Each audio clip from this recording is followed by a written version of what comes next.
Let's take a look at how to make a farmyard themed sensory bin for your kids. So you're going to want to start with a large plastic bin. This is a Target plastic bin. It's the one that's about 1 foot tall rather than the 2 foot tall, and you're going to put this kinetic sand into it. I used about 6 pounds of kinetic sand for this one.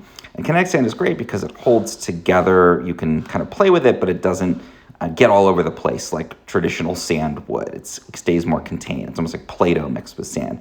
Then you're going to want to put different figurines in there.